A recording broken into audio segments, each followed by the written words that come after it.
Hello student, स्वागत है आपका ब्राइट कोचिंग लुकागंज के यूट्यूब चैनल पर। मैं कुलदीप यादव आज आपको कक्षा 10 के एक बहुत ही महत्वपूर्ण चैप्टर जैव प्रक्रम को, जो कि जीव विज्ञान का भाग है, उसको आज आपको पढ़ाऊंगा। ठीक, तो आज ये आपका पहला लेक्चर है और आगे ऐसे ही हर दिन जो है आपके लिए लेक्चर आते रहेंगे जीव विज्ञान के इस चैप्टर से जुड़े, और आपकी किताब में जितने भी चैप्टर हैं बायोलॉजी से जुड़े हुए, जीव विज्ञान से जुड़े हुए, उसको हम यहीं पे कवर करेंगे। ठीक, आइए अब हम शुरू करते हैं आज जैव प्रक्रम का पहला लेक्चर। ठीक, सबसे पहले हम ये जानते हैं ये जैव प्रक्रम होता क्या है, क्यों इसको हमारे इस किताब में इसको हम लोगों ने ऐड करवाया है। देखते हैं यहाँ पे जैव प्रक्रम क्या है। यहाँ पे दो शब्द है, आप देखिए, एक है जैव, दूसरा है प्रक्रम। जैव का मतलब होता है जो चीज है जीवित, मतलब जो जिंदा है, और प्रक्रम का मतलब होता है प्रक्रिया।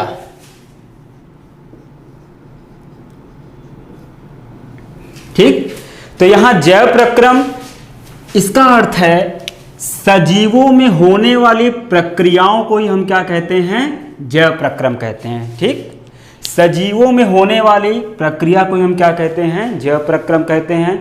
आप पहले ही पढ़ चुके होंगे कि पृथ्वी पर दो ही प्रकार की चीजें पाई जाती हैं, एक जो कि निर्जीव होती हैं, दूसरी जो कि सजीव होती है, मतलब नॉन लिविंग और लिविंग। ठीक, तो यहाँ पे हम लिविंग की बात करेंगे, अर्थात जीवित की बात करेंगे, क्योंकि हम यहाँ पर बायोलॉजी पढ़ रहे हैं, जीव विज्ञान पढ़ रहे हैं, इसीलिए हमको सिर्फ जीवित वस्तुओं से यहाँ पे मतलब है। अभी हम निर्जीव के बारे में किसी अन्य विषयों में पढ़ेंगे। तो जीवित मतलब कहने का अर्थ है, आपने पिछली कक्षाओं में पढ़ा होगा कि सजीव क्या होता है, निर्जीव क्या होता है। उसी में से है सजीव जितने भी पाए जाते हैं पृथ्वी पर, उनमें कुछ ऐसी प्रक्रियाएं होती हैं जो उन्हें कार्य करने और जिंदा रहने के लिए आवश्यक होती हैं। मतलब अगर हम इसको पूरी एक परिभाषा दें, देखते हैं, मैं इसको हटा रहा हूं। अगर हमसे कोई पूछे एक लाइन में कि यहाँ जैव प्रक्रम की परिभाषा क्या होती है, क्या समझे इसको, हम कैसे किसी को बताएं कि जैव प्रक्रम क्या होता है। कोई अगर आपसे पूछ रहा है कि जैव प्रक्रम क्या होता है जो आपकी किताब में है, तो हम उसको कैसे बताएंगे। तो देखिए, जैव प्रक्रम की परिभाषा क्या होगी, सजीवों में, सजीव मतलब यहाँ पे जो जीवित हैं, सजीवों में होने वाली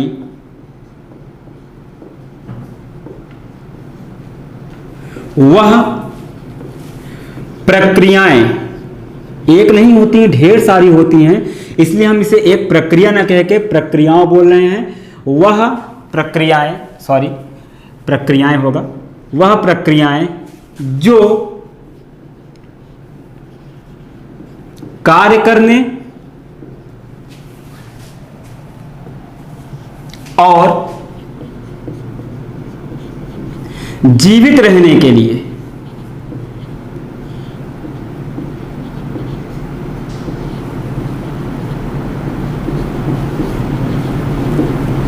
आवश्यक होती हैं, आवश्यक होती हैं,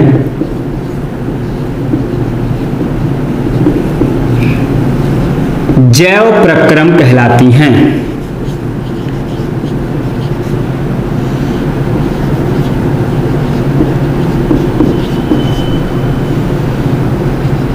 इसको सभी लोग नोट कर लीजिए, समझते हैं इसको। सजीवों में होने वाली वह प्रक्रियाएं, यहां पे एक प्रक्रिया नहीं है, कई प्रक्रियाएं हैं, प्रक्रियाओं का समूह है, इसीलिए सजीवों में, सजीव मतलब जो कि जिंदा हैं, तो सजीवों में होने वाली वह प्रक्रियाएं जो कार्य करने, कोई भी सजीव होगा तो कार्य करेगा, जैसे मैं पढ़ा रहा हूं और आप पढ़ रहे हैं, ये क्या है, कार्य है। तो सजीव में होने वाली वह प्रक्रियाएं जो कार्य करने और जीवित रहने के लिए, उसको जिंदा बनाए रखने के लिए, भाई सजीव और निर्जीव में यही तो अंतर होता है कि सजीव जिंदा होता है, निर्जीव जिंदा नहीं होता है, तो उसको जीवित बनाए रखने के लिए, जीवित रहने के लिए आवश्यक होती हैं, जैव प्रक्रम कहलाती हैं, जैव प्रक्रियाएं कहलाती हैं। अर्थात अगर जैव प्रक्रम या जैव प्रक्रियाएं शरीर में नहीं होंगी तो ना तो कोई सजीव कार्य कर पाएगा, ना ही वह जीवित रह पाएगा। इसीलिए सजीवों के शरीर में होने वाली या सजीवों में होने वाली वह प्रक्रियाएं जो कार्य करने और जीवित रहने के लिए आवश्यक होती हैं उसे हम क्या कहते हैं, उसे हम जैव प्रक्रम कहते हैं, जैव प्रक्रम कहलाती हैं। ठीक, इसी को हम दूसरे शब्दों में बोल सकते हैं, चीज वही है, बस थोड़ा सा हम शब्दों का हेर फेर करेंगे। ठीक, जैसे देखते हैं, हम ये कह सकते हैं इसको, अगर हम अथवा करके इसको एक और डिफिनेशन लिख देते हैं,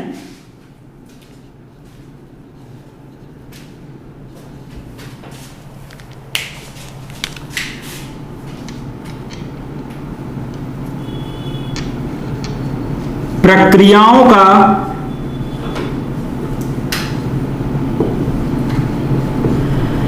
ऐसा समूह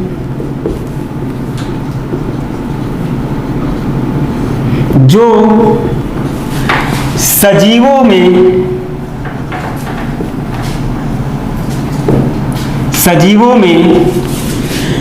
कार्य करने एवं जीवित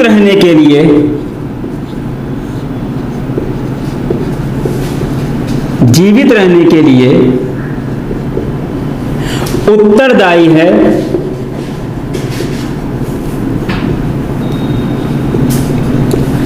जैव प्रक्रम कहलाते हैं।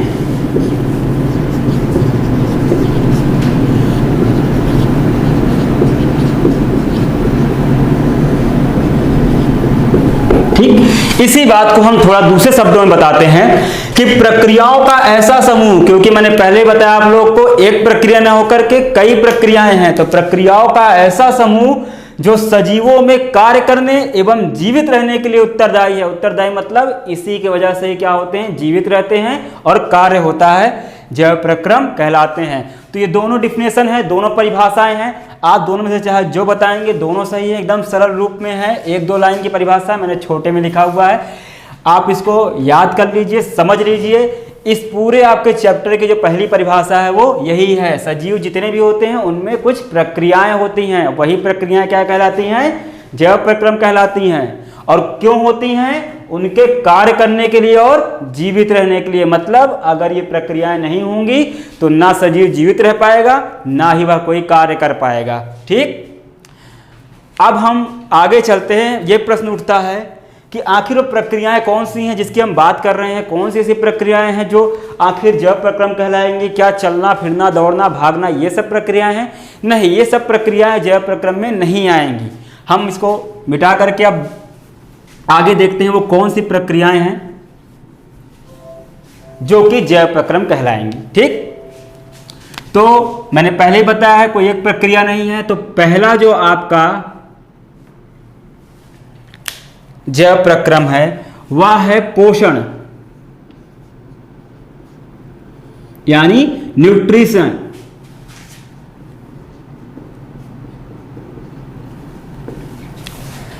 दूसरी जो प्रक्रिया है वो है श्वसन, यानी रेस्पिरेशन।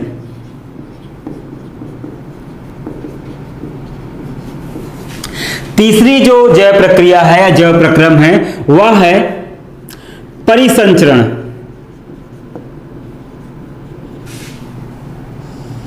ट्रांसपोर्टेशन।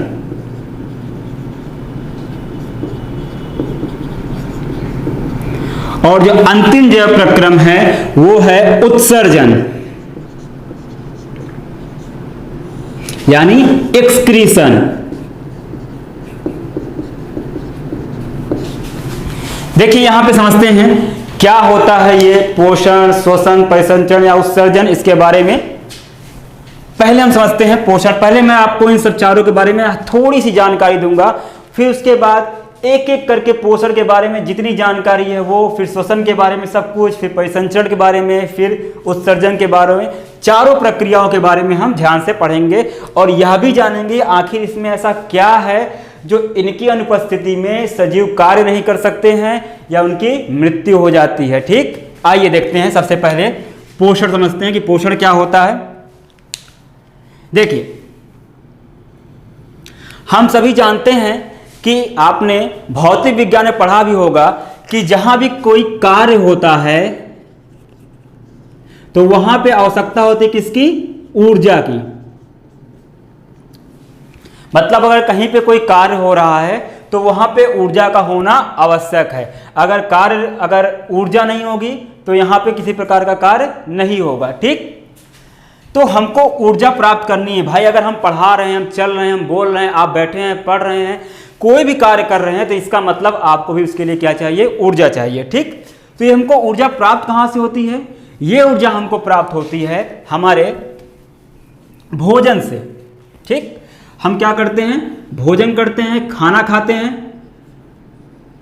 उस भोजन से हमको क्या प्राप्त होती है, ऊर्जा प्राप्त होती है, जिससे हम क्या करते हैं, सारे कार्य करते हैं। ठीक, अब यहां पे पोषण क्या होता है। अगर हम पोषण को एक लाइन में परिभाषा पूछे, आपसे कोई पूछे कि आखिर ये न्यूट्रिशन या पोषण होता क्या है, तो आपको एक लाइन बताना है कि भोजन से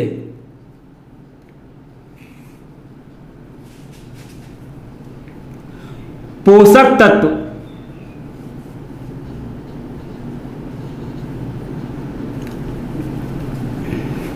ग्रहण करने की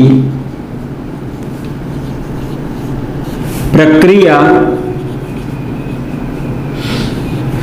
पोषण कहलाती है।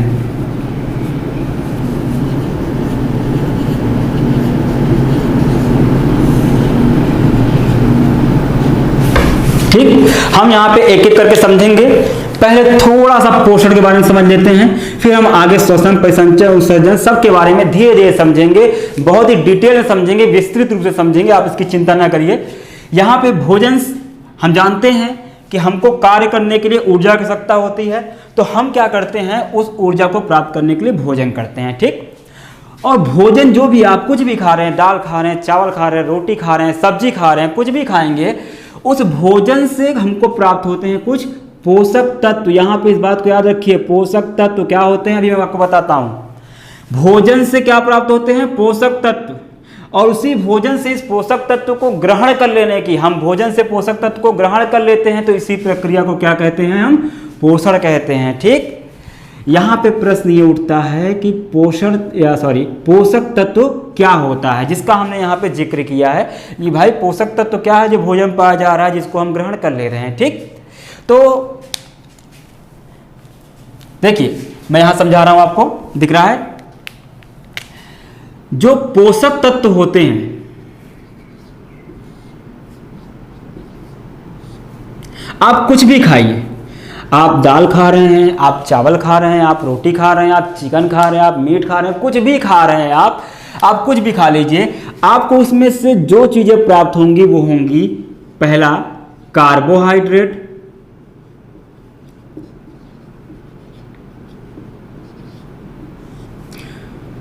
प्रोटीन, खनिज, वसा और विटामिन। ठीक, मतलब आप चाहे जो खाएंगे, दाल चावल रोटी सब्जी, उसमें से आपको यही पोषक तत्व मिलते हैं, जो कार्बोहाइड्रेट हो गए, प्रोटीन हो गए, खनिज हो गए, वसा हो गए, विटामिन, ये सभी क्या कहलाते हैं, इन सभी को हम क्या कहते हैं, पोषक तत्व कहते हैं। मिला करके हमारे भोजन में क्या होते हैं, ये सारे पोषक तत्व मौजूद होते हैं, और जब इसी पोषक तत्व को हमारा शरीर ग्रहण कर लेता है, तो इसी प्रक्रिया को हम क्या कहते हैं, पोषण कहते हैं। ठीक, याद रखिएगा एक बात को, यहाँ कार्बोहाइड्रेट, प्रोटीन, खनिज, वसा, विटामिन आपको सब एक ही खाने में नहीं मिल जाएगा। कि अगर आप सोच रहे हो कि आप रोटी खा लीजिए, आपको कार्बोहाइड्रेट भी मिल जाए, प्रोटीन मिल जाए, खनिज मिल जाए, वसा मिल जाए, विटामिन मिल जाए, तो ये बिल्कुल भी संभव नहीं है। इसीलिए डॉक्टर आपको सलाह देते हैं कि आप ऐसा भोजन खाइए जिसमें रोटी, दाल, सब्जी सब हो, कहते हैं ना। इसका कारण क्या है, अलग अलग भोजन में अलग अलग क्या पाए जाते हैं, पोषक तत्व पाए जाते हैं। तो जब आप विभिन्न प्रकार का भोजन करेंगे तो आपके शरीर को विभिन्न प्रकार के पोषक तत्व प्राप्त हो जाएंगे। ठीक, तो पोषण क्या होता है, भोजन से पोषक तत्व ग्रहण करने की प्रक्रिया को क्या कहते हैं, हम पोषण कहते हैं। और ये पोषक तत्व क्या होते हैं, ये पोषक तत्व कार्बोहाइड्रेट, प्रोटीन, खनिज, वसा तथा विटामिन होते हैं, जो कि अलग अलग भोज्य पदार्थों में हमको मिलते हैं। इन्हीं को भोजन से जब हम प्राप्त कर लेते हैं तो प्रक्रिया क्या कहलाती है, पोषण कहलाती है। अब आप बताइए, मान लीजिए कोई व्यक्ति है, उसको भोजन नहीं मिल रहा है, मतलब उसको पोषक तत्व नहीं मिलेगा। जब पोषक तत्व नहीं मिलेगा तो उसको क्या नहीं मिलेगी, उसको ऊर्जा भी नहीं मिलेगी। जब ऊर्जा नहीं मिलेगी तो कार्य भी नहीं होगा। जब ऊर्जा नहीं, कार्य नहीं, तो उस व्यक्ति की क्या हो जाएगी, मृत्यु हो जाएगी। क्यों? जैसे हम बताते हैं, आपका हृदय है, आपका हार्ट है, आप जानते हैं कि वो जब तक इंसान जिंदा रहता है वो क्या करता है, धड़कता है, वो भी तो कार्य कर रहा है। धड़कना भी हृदय का एक क्या हुआ, कार्य ही हुआ। यानी उसको भी क्या चाहिए, ऊर्जा चाहिए। वो ऊर्जा कहाँ से मिलेगी, भोजन से। तो मान लीजिए भोजन करना आपने बंद कर दिया तो आपको पोषक तत्व मिलना बंद हो गए, पोषक तत्व मिलना बंद हो गए तो ऊर्जा मिलना बंद हो गई, ऊर्जा मिलने बंद हो गई तो आपके शरीर में होने वाले विभिन्न कार्य क्या हो जाएंगे, बंद हो जाएंगे। जैसे हृदय गति रुक जाएगी और इंसान की क्या हो जाएगी, मृत्यु हो जाएगी। तो हुआ ना, ये एक जैव प्रक्रम, जिंदा रहने के लिए आवश्यक प्रक्रिया।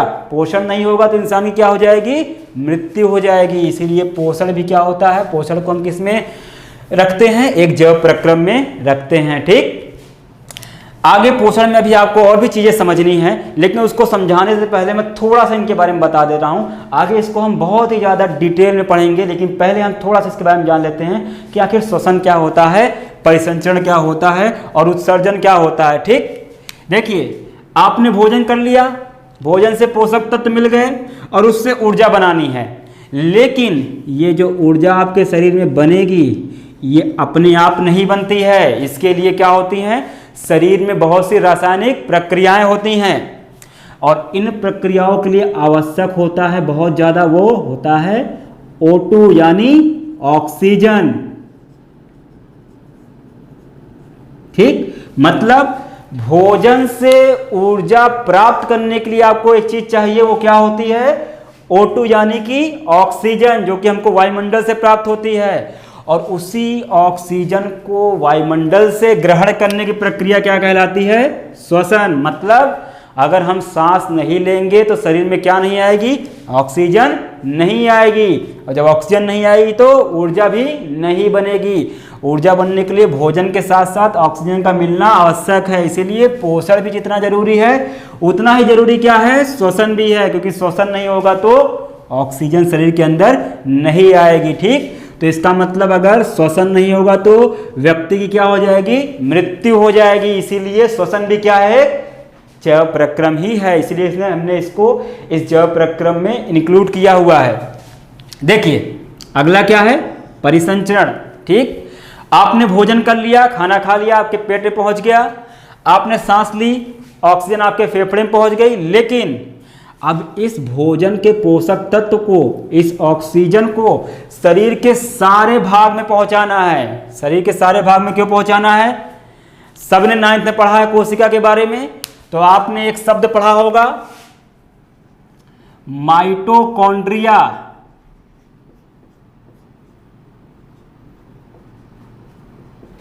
माइटोकॉन्ड्रिया क्या होता है, सभी को पता है, इसको हम कोशिका का विद्युत घर कहते हैं या power house of the cell क्यों कहते हैं, क्योंकि माइटोकॉन्ड्रिया के अंदर ही क्या बनती है, ऊर्जा बनती है।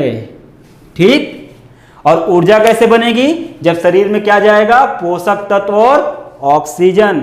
मतलब शरीर में जो हम कुछ खाएंगे या सांस लेंगे तो पोषक तत्व और ऑक्सीजन कहाँ जाएंगे, माइटोकॉन्ड्रिया के अंदर। माइटोकॉन्ड्रिया कहाँ होता है, प्रत्येक कोशिका में।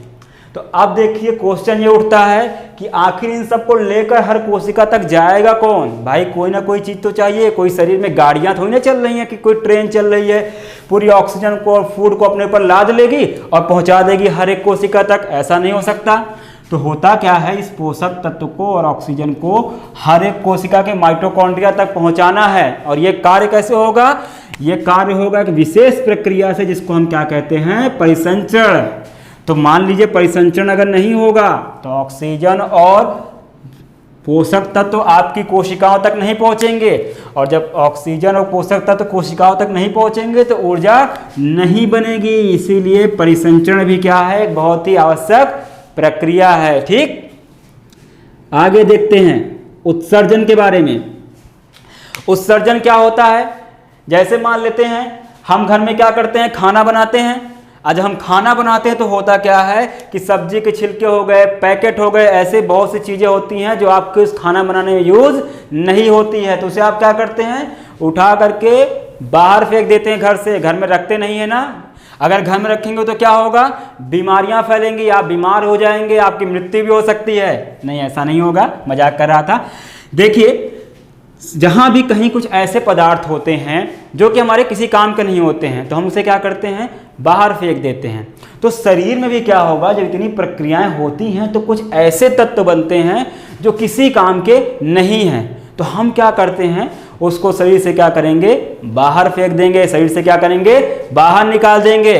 उसी प्रक्रिया को हम क्या कहते हैं, उत्सर्जन। मतलब शरीर से व्यर्थ पदार्थों को, विषैले पदार्थों को निकालने की प्रक्रिया को क्या कहते हैं, उत्सर्जन कहते हैं। ठीक, जैसे एग्जाम्पल आप सभी जानते हैं कि आप जब सांस लेते हैं तो क्या करते हैं, ऑक्सीजन को अंदर लेते हैं और उसके बाद क्या होता है, कुछ देर के बाद आप क्या करते हैं, कार्बन डाइऑक्साइड को बाहर निकाल देते हैं। क्यों, क्योंकि कार्बन डाइऑक्साइड की आपको जरूरत नहीं है। तो कार्बन डाइऑक्साइड का बाहर निकलना भी क्या हो गया, उत्सर्जन ही होगा। ठीक, देखिए फिर से एक बार समझ लेते हैं। भोजन से पोषक तत्व प्राप्त करना, पोषण।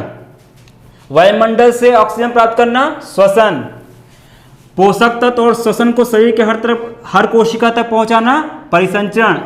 शरीर में बनने वाले व्यर्थ और विषैले पदार्थों को शरीर से बाहर निकालना, उत्सर्जन।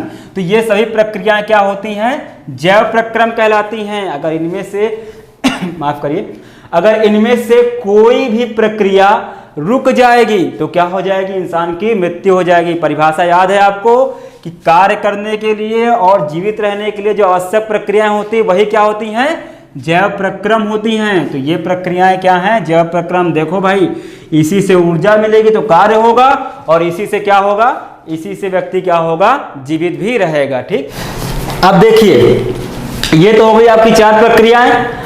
देखिए ये जो जैव प्रक्रम है, आप अपनी किताब एनसीईआरटी खोल कर देखेंगे तो जैव प्रक्रम क्या है, वो एक यूनिट है, एक अध्याय है, उसके अंदर सब यूनिट हैं, उसके अंदर और भी जो आपको अध्याय देखने को मिलेंगे, पोषण, श्वसन, परिसंचरण, उत्सर्जन के बारे में।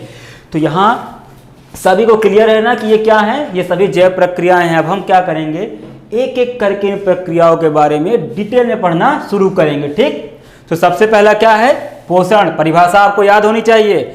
भोजन से पोषक तत्व ग्रहण करने की प्रक्रिया को हम क्या कहते हैं, पोषण कहते हैं। और पोषक तत्व क्या होते हैं, कार्बोहाइड्रेट, प्रोटीन, खनिज, वसा, विटामिन, ये सब क्या होते हैं, ये सारे के सारे हमारे होते हैं पोषक तत्व। देखिए एक क्वेश्चन और आपके मन में आ सकता है कि आखिर ये कार्बोहाइड्रेट, प्रोटीन, खनिज, वसा, विटामिन है क्या चीज़, किस चीज़ से मिलकर के बने हैं। तो आपने रसायन विज्ञान में पढ़ा होगा, जब एक से अधिक तत्व मिलकर के किसी चीज का निर्माण करते हैं उसको हम क्या कहते हैं, यौगिक कहते हैं ना, कंपाउंड। तो ये भी क्या है, ये भी रासायनिक यौगिक ही हैं। कार्बोहाइड्रेट, प्रोटीन, खनिज, वसा, विटामिन यौगिक हैं। कैसे, यहाँ पे देखिए कार्बोहाइड्रेट, इसमें क्या है, कार्बन है, हाइड्रोजन है, ऑक्सीजन है, वो क्या है, ये सभी के सभी रासायनिक बंधों से जुड़कर के एक संरचना बना रहे हैं। इसी को हमने क्या कह दिया, कार्बोहाइड्रेट है। तो एक बात समझ लीजिए, ऐसे ही बस ये है कि कार्बोहाइड्रेट, प्रोटीन, खनिज, वसा, विटामिन, ये सारी की सारी चीजें क्या होती हैं, ये वास्तव में एक रासायनिक यौगिक होते हैं। आपने केमिस्ट्री में पढ़ा है, एक से अधिक तत्व मिलकर के क्या बनाते हैं, रासायनिक यौगिक बनाते हैं। तो ये पोषक तत्व वास्तव में क्या होते हैं, रासायनिक यौगिक ही होते हैं। ठीक, अब देखिए, अब हम चलते हैं पोषक तत्व के, अब हम चलते हैं पोषण के बारे में थोड़ा और डिटेल चलते हैं। ठीक, मैं इन सबको मिटा रहा हूं। ठीक,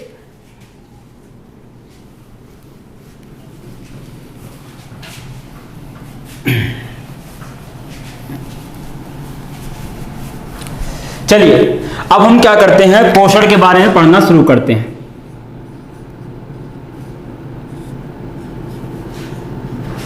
कि पोषण क्या होता है, वही परिभाषा, कोई अंतर नहीं है कि भोजन से पोषक तत्वों को ग्रहण करने की प्रक्रिया क्या कहलाती है, पोषण कहलाती है। एक लाइन की सिंपल सी परिभाषा है, समझ लेना है आपको। और पोषक तत्व क्या होते हैं, जैसे कि कार्बोहाइड्रेट, प्रोटीन, वसा, खनिज, विटामिन, इन्हीं को हम क्या कहते हैं, पोषक तत्व कहते हैं। ठीक, अब देखिए ये जो पोषण की प्रक्रिया है ये सभी सजीव करते हैं। सभी सजीव मतलब छोटे से छोटा से लेकर के बड़े से बड़ा जीव क्या करता है, जितने भी सजीव पृथ्वी पर पाए जाते हैं वो क्या करते हैं, पोषण करते हैं। लेकिन सभी जो जीव होते हैं पृथ्वी पे वो पोषण की प्रक्रिया एक तरीके से ही नहीं करते हैं बल्कि अलग अलग प्रकार से करते हैं। तो पोषण जो होता है पृथ्वी पर दो प्रकार का पाया जाता है, या फिर पोषण को हम कितने भाग में बांट सकते हैं? दो भागों में। पहला जो भाग होता है उसको कहते हैं स्वपोषी पोषण, इंग्लिश में कहेंगे ऑटोट्रॉफिक न्यूट्रिशन। ठीक, ऑटोट्रॉफिक न्यूट्रिशन या फिर स्वपोषी पोषण। और दूसरा होता है उसको हम कहते हैं विषमपोषी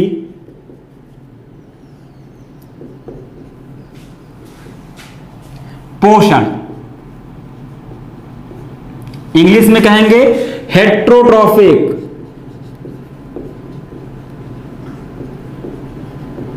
न्यूट्रिशन। ठीक, तो पृथ्वी पर कितने प्रकार का पोषण पाया जाता है? दो प्रकार का, स्वपोषी पोषण और विषमपोषी पोषण। ठीक, तो अभी हमको क्या करना है, एक एक करके, एक साथ नहीं, पहले हम स्वपोषी पोषण को समझ लेंगे, फिर हम क्या करेंगे, विषमपोषी पोषण की तरफ क्या करेंगे, बढ़ेंगे। लेकिन फिर भी थोड़ी सी आपको दिमाग में जानकारी दे दूंगा कि आखिर स्वपोषी पोषण और विषमपोषी पोषण अलग कैसे हैं एक दूसरे से। ठीक, तो आइए पहले स्वपोषी पोषण की एक लाइन में परिभाषा समझ लेते हैं, उसके बाद विषमपोषी पोषण की एक लाइन में परिभाषा को समझ लेते हैं। ठीक, देखिए स्वपोषी पोषण मतलब क्या होता है? वह प्रक्रिया जिसमें सजीव सरल अकार्बनिक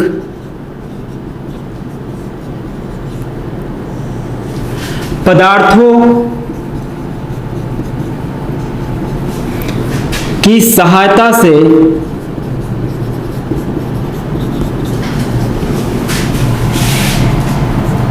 अपना भोजन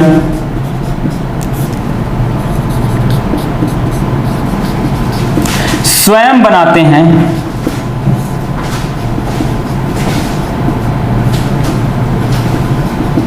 स्वपोषी पोषण कहलाता है। ठीक, देखिए वह प्रक्रिया जिसमें सजीव सरल अकार्बनिक पदार्थों की सहायता से अपना भोजन स्वयं बनाते हैं उनको हम क्या कहते हैं? स्वपोषी पोषण कहते हैं। और विषमपोषी पोषण क्या होता है? परिभाषा देखिए इसकी,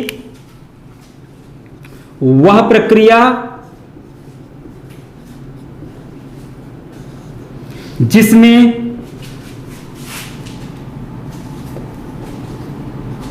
सजीव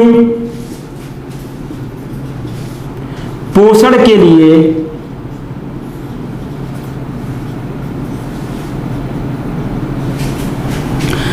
दूसरे जीव पर निर्भर होते हैं,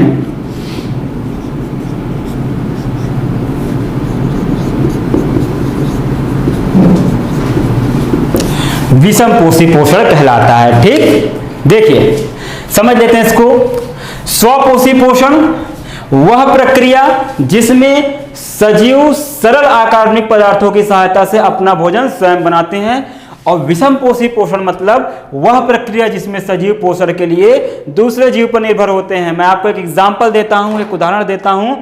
देखिए मान लीजिए आप किचन में गए और आपने क्या किया, किचन में देखा ढेर सारी सब्जियां रखी है, आपने एक सब्जी उठाई, प्याज लिया, टमाटर लिया और नहीं क्या किया, गैस जला करके एक पूरी सब्जी बना के तैयार कर दी, रोटी बना ली और अपना खाना खा लिया। ठीक, तो आप क्या हुए? स्वपोषी। ऐसा होता नहीं, मैं सिर्फ एग्जांपल दे रहा हूं। मतलब अपने आपने क्या किया, अपना भोजन बना लिया।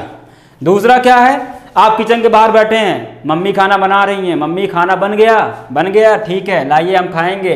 तो इस प्रक्रिया में क्या है, आप अपनी मम्मी के ऊपर क्या है, डिपेंड हैं। खुद से बना रहे हैं तो स्वपोषी, दूसरे के ऊपर डिपेंड है तो विषमपोषी। ठीक, अब देखिए ऐसा नहीं है कि आप खाना अगर खुद से बना लेंगे इसका मतलब ये नहीं है कि आप स्वपोषी हो गए, वो तो मैं सिर्फ आपको समझाने के लिए बता रहा था। असल में होता क्या है यहाँ पे स्वपोषी पोषण में, देखिए जैसे आपने देखे होंगे हरे पौधे, ठीक, हरे पौधे क्या करते हैं, स्वपोषी पोषण करते हैं। कैसे करते हैं, देखिए यहां पे एक वर्ड है सरल अकार्बनिक पदार्थ। सरल अकार्बनिक पदार्थ जैसे कार्बन डाइऑक्साइड, जल, सूर्य का प्रकाश, ये सारी चीजें क्या होती हैं, एक सरल पदार्थ होते हैं जो वायुमंडल में बहुत ही सरलता से क्या हो जाते हैं, प्राप्त हो जाते हैं। देखिए कैसे बनेगा स्वपोषी पोषण के पहले हम समझते हैं थोड़ा ध्यान से।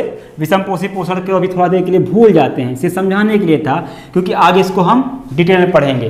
देखिए स्वपोषी पोषण, ठीक, इसमें होता क्या है, जैसे हरे पौधे इसका उदाहरण है,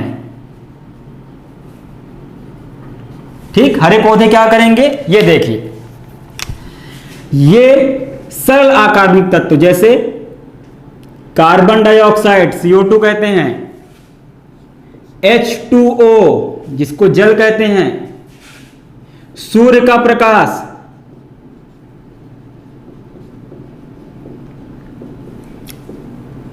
ये तीन चीजें, साथ ही साथ पौधों के पास एक विशेष चीज होती है, इसको हम कहते हैं क्लोरोफिल। बचपन से आपने सुना होगा क्लोरोफिल, जिसकी वजह से पौधे हरे रंग के दिखते हैं। तो CO2, H2O मतलब कार्बन डाइऑक्साइड, जल, सूर्य का प्रकाश और क्लोरोफिल, इसकी मदद से क्या बन जाता है, पौधा क्या बनाता है, भोजन बनाता है, स्वयं से बनाता है। और ये जो प्रक्रिया है, मतलब कार्बन डाइऑक्साइड, जल, सूर्य का प्रकाश और क्लोरोफिल की सहायता से भोजन बनाना, इसको हम एक नाम देते हैं। क्या नाम देते हैं, आपने बचपन से पढ़ा होगा, प्रकाश संश्लेषण।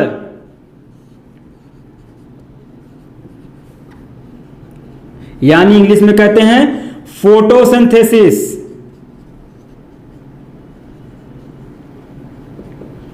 फोटो मतलब प्रकाश, सिंथेसिस मतलब किसी चीज का बनना, तो सूर्य के प्रकाश की सहायता से कुछ बनाना। तो सूर्य के प्रकाश की सहायता से क्या बन रहा है, भोजन बन रहा है, ठीक। तो हरे पौधे क्या होते हैं, स्वपोषी होते हैं। क्यों स्वपोषी होते हैं, क्योंकि वो कार्बन डाइऑक्साइड, जल और सूर्य के प्रकाश की सहायता से क्या कर लेते हैं, भोजन बना लेते हैं। और ये प्रक्रिया क्या कहलाती है, प्रकाश संश्लेषण कहलाती है। रोक दो, सेव कर दो। ठीक है, अगले लेक्चर में ये मतलब अगले लेक्चर में ये पढ़ेंगे। ठीक, ये समझ में आया आपको क्या होता है प्रकाश संश्लेषण। तो आज लेक्चर 1 में इतना ही बच्चों। नेक्स्ट लेक्चर जो कि कल होगा, इसमें हम आपको स्वपोषी के बारे में और विषम पोषी के बारे में बढ़ाएंगे। सभी लोग ब्राइट कोचिंग के इस YouTube चैनल को सब्सक्राइब करिए, घर में रहिए, सेफ रहिए। धन्यवाद।